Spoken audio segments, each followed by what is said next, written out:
তো প্রচুর সেদিনকে প্রচুর কেঁদেছি মানে। তো এই হচ্ছে দীক্ষার প্রথম উপস্থিতি। সবাইকে অনেক অনেক স্বাগত। আশা করি আপনারা ভালো আছেন, আমি ভালো আছি। তো তো যাক, আমার সকাল সকাল স্নান হয়ে গেছে, স্নান করে পুজো দিলাম।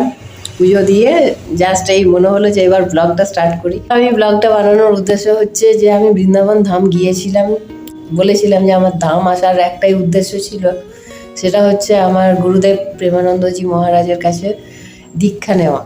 তো দীক্ষা নেওয়ার জন্য যে প্রস্তুতিগুলো করতে হয় সেগুলোর জন্যেই আমার বিশেষত যাওয়া ছিল। আমি যা গিয়েছিলাম সেটা আমি বলবো না এখন, কারণ সব শ্রীজির কৃপা, রাধারানীর কৃপা, তার কৃপাতে গিয়েছিলাম। তার কৃপাতে গুরু দীক্ষার একটা প্রস্তুতি চলছে। এখনও দীক্ষা আমার হয়নি, কারণ ওখানে গেলেই তো আর সাথে সাথে গুরু দীক্ষা হয় না। গুরু দীক্ষার জন্য একটা প্রস্তুতি আছে, একটা নিয়ম অনুযায়ী চলতে হয়। বলতে নেই শ্রীজির কৃপায় ওখান থেকে প্রথম উপস্থিতি যেটা ছিল আমার গুরুদেবের আশ্রম, সেদিনই প্রথম দর্শন বা গুরুদেবের জন্ম উৎসব চলছে সেদিন। সেই অবস্থাতে গিয়েছি, মনে হচ্ছে যেন নিজের বাড়িতে চলে এসেছি, এরকম একটা অনুভূতি আমার মানে ভিতর থেকে আসছিল, যেন আমি কোথাও বাইরে ছিলাম, সেখান থেকে আমি নিজের বাড়িতে এসেছি। তো জানি না এরকম অনুভূতি কার হয় না হয়, আমি সেই অনুভবটা করেছিলাম। তো প্রচুর সেদিনকে প্রচুর কেঁদেছি মানে কেলিকুঞ্জের আশ্রমে ঢোকার সময় রীতিমতো মানে চোখের জল সামলাতে পারছিলাম না। আমি একা ছিলাম, কেউ নেই সঙ্গে।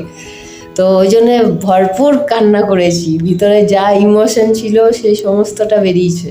গিয়েছিলাম, ওখান থেকে আমাকে কি কি দিয়েছে। তো অনেকেরই ইচ্ছা থাকে যে গুরু দীক্ষা নেবার, তারা হয়তো সমস্ত ব্যাপারটা জানে না, তাই আজকে ক্লিয়ার আপনাদের সাথে শেয়ার করছি। বৃন্দাবন ধাম থেকে আসা প্রায় 2 মাস হয়ে গেল, তো আপনাদের সাথে শেয়ার করা হয়নি, আজকে শেয়ার করছি। এবার বলি প্রেমানন্দজি মহারাজের কাছে গুরু দীক্ষা নেওয়ার নিয়মগুলো।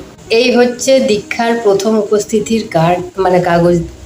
এটাই লেখা আছে প্রথম উপস্থিতি, হিন্দিতে লেখা আছে। সাথে আমি যে ডেটে গিয়েছিলাম সেই ডেটটা এখানে মেনশন করা আছে। এই প্রথম উপস্থিতিটা নেওয়ার সাথে ওনারা কিছু নিয়ম পালন করার কথা বলেন, সেই নিয়মগুলো আমি সাইডে স্ক্রিনশট দিয়ে দিচ্ছি। ওখান থেকে যেমন দেখাচ্ছি কি কি দিয়েছে আমাকে। প্রথম দিয়েছে এই গুরুদেবের আশ্রম থেকে এই ফটোটা, যেখানে আমাদের যুগল কিশোর, সাথে আচার্য গুরুদেব আর আমার গুরুদেবের ছবি দেওয়া আছে। সাথে দিয়েছে কিছু বাণী পাঠ করার জন্যে। দীক্ষার নিয়মের উপস্থিতিটা একবার করে নেওয়ার পর এই বাণী পাঠ এগুলো ওনারা ওখান থেকে দেন। তার পরিবর্তে একটা অ্যামাউন্ট লাগে দিতে, সেটা বলছি কত কি লাগে। এটা হচ্ছে রাধা নিত্যপাঠ রস উপাসনা, এই ছোট্ট বইটা। এটা এভরিডে মানে পুরো বইটায় পড়ার নিয়ম আছে, আর সমস্তটা হিন্দিতে লেখা আছে। তো এটা পড়ার নিয়ম আছে এভরিডে। এটা হচ্ছে অষ্টয়াম সেবা পদ্ধতি। তো এটাও অষ্টয়াম সেবা পদ্ধতি মানে আমাদের রাধাবল্লভ সম্প্রদায়ের প্রভু আর শ্রীজির 8টা সেবার কথা খুব ভালোভাবে কি পদ্ধতি সমস্ত কিছু, সাথে আরতি, পদ গায়ন সমস্ত কিছু এর মধ্যে আছে। এটা হচ্ছে শ্রী রাধা সুধানিধি স্তোত্রম। এটা অর্থ সহিত ব্যাখ্যা, মানে রোজ 10টা করে শ্লোক ব্যাখ্যা সহ মানে অর্থ সহিত পড়তে হবে। এই যে যেমন প্রত্যেকটা হিন্দিতে আছে, আর তার অর্থ, এটা সাংস্কৃতিক উচ্চারণ, হ্যাঁ, কিন্তু হিন্দিতে এটার মিনিংসটা, অর্থটা দেওয়া আছে। তো অর্থ সহিত রোজ 10টা করে শ্লোক পড়তে হবে শ্রী রাধা সুধানিধি স্তোত্রম। আছে এই যে শ্রী বৃন্দাবন সতলীলা, শ্রী বৃন্দাবন মহিমা, শ্রী ভক্তনামাবলী, শ্রী করুণাবেদী। তো এর মধ্যে আমাদের গুরুদেব বলেছেন শ্রী বৃন্দাবন সতলীলা 100টাই আছে, ছোট ছোট মানে শ্লোক। এই যে যেমন চরণ শরণ হরিবংশ কি জব লাগি আয়ো নাহি, নবক নিকুঞ্জ নিজ মাধুরী কি উপর সে মন মাহি। এরকম দুটো মানে লাইনের ছোট ছোট শ্লোক আছে, 119টার মতো। তো এটা এভরিডে পুরোটাই যদি পড়তে পারা যায় ভালো, 100টা শ্লোক অথবা 11টা শ্লোক পড়লেও হবে। আচ্ছা, তারপর দেখায় এ হচ্ছে হিত শ্রী সেবক বাণী।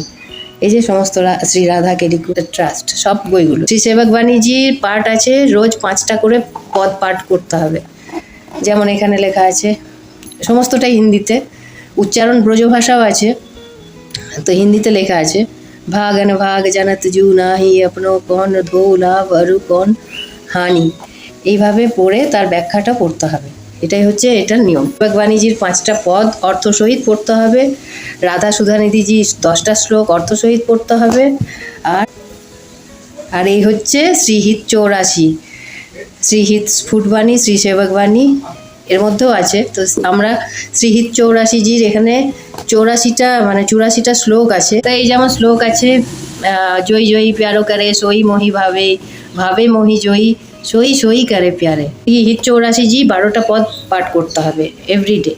তো এই হলো রাধা কেলিকুঞ্জের অ্যাপ, যেটা প্লে স্টোর থেকে ডাউনলোড করে নেওয়া যায়। আর এখানে কি একটা সুবিধা, যে বাণী পাঠগুলো যেটা হিন্দিতে আছে সেটা এখানে বাংলা ভার্সনে আপনি চেঞ্জ করে নিতে পারবেন। যেমন হিট 84টা এই যে এখানে আমি বাংলায় পাঠ করি, এখান থেকে বাংলা ল্যাঙ্গুয়েজটা চেঞ্জও করা যায়।